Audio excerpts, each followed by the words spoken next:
Ready to create a masterpiece with just one color? Let's dive into the monochrome world and make some art magic.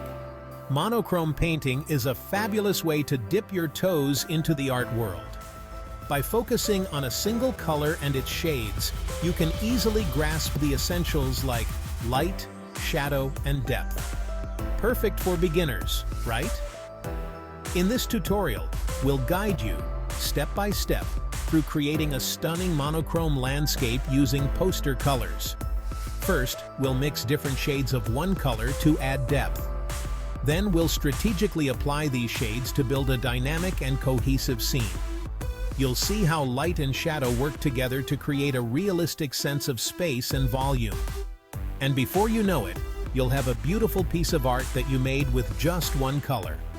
So grab your brushes, prepare your colors, and get ready to dive into the fascinating world of monochrome painting.